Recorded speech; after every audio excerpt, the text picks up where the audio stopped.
ପିଲାମାନେ ମୁଁ ତମକୁ ଆଜି ପଢ଼ଉଛି କ'ଣ ନା ସପ୍ତମ ଶ୍ରେଣୀର ବିଜ୍ଞାନ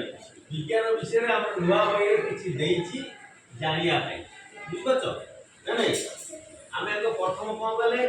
ଆମ ବିଜ୍ଞାନ ଆଗ ଥିଲା ବିଜ୍ଞାନ ବହିନା ଦିଆହେଇଥିଲା ଏବେ ଦିଆହେଲା ଜିଜ୍ଞାସା ଜାଣିବାର ଇଚ୍ଛା ଜିଜ୍ଞାସା ହେଲା ବୁଝିପାରୁଛ। ତେଣୁ ଆମର କ'ଣ କଲେ ନା ଗୋଟିଏ ପିଲା ପ୍ରଥମ କ'ଣ କରେ ଆଗ ଛୋଟିଆଟେ ହେଲା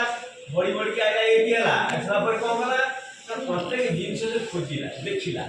କୋଉଠୁ ହେଲା ଜାଣିବା ଏଇ ଲୋକ ଏଇ ଜିନିଷଟା କେମିତିଆ ଦେଖିବେ ଛୋଟ ଛୁଆମାନେ ଗୋଟେ ନାଲିଆ ଜିନିଷ ଦେଖିବ ହାଁ ମାଗେ ଇତରେ ଏମିତି ତା ମନରେ କୌତୁହଳ ହୁଏନି। ତମ ମନରେ ଗୋଟେ ଜିନିଷ ଦେଖିଲେ କୌତୁହଳ କେମିତିଆ କ'ଣ ଜାଣିବା ପାଇଁ ସେଇଟା ଜାଣି ସାରିଲା ପରେ କ'ଣ ହୁଏ ନା ତମର ଅନୁସରଣ କର ତା ଭିତରେ ତ ଅନୁସରଣ କରିବି କ'ଣ କେମିତିଆ କ'ଣ ଜିନିଷ ଏଇଠି ଖୋଜିବ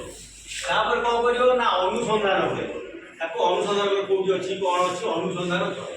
ତା ଭିତରେ ଯୋଉଟା ପାଇଗଲ ସେଇଟା ହେଲା ଆବିଷ୍କାର ପାଇଗଲ ଯୋଉ ଜିନିଷଟା ପାଇଗଲ ଆବିଷ୍କାର ହେଇଗଲା ନା ନାଇଁ। ତାପରେ ଆବିଷ୍କାର ହେଇସାରିଲା ପରେ ତାପରେ ଯୋଉ ଜିନିଷଟା ପାଇଲ ଗୋଟିଏ ଜିନିଷ ବା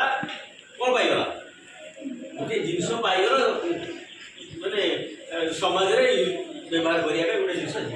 ଆଦି କୁହାଯାଏ ବିଜ୍ଞାନ ବୁଝିପାରୁଛ ନା ନାଇଁ। ପ୍ରଥମ ଆମର ଯେତେବେଳେ ରେଡ଼ିଓ ତିଆରି ହେଲା କେମିତି ହେଲା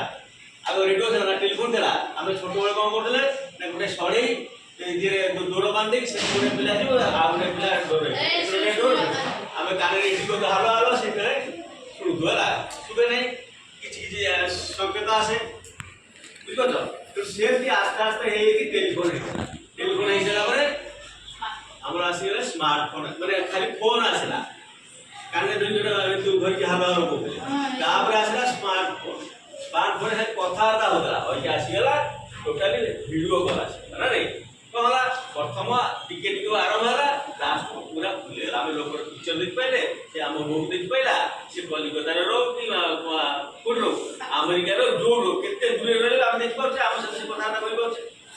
ଆମର ସେଇ ବିଜ୍ଞାନ ବା ଆମେ ଜାଣିବାର ଇଚ୍ଛା ଥିଲା ବୋଲିକି ଆମେ ତାକୁ କ'ଣ କରିଥିଲେ ଆବିଷ୍କାର କରିଥିଲେ ନା ନାଇଁ ସେଟା ବୁଝିପାରିଲ ସେଇ ବିଷୟରେ ଆଜି ପଢ଼ିବା ହେଲା ସେତିକି ହେଲା।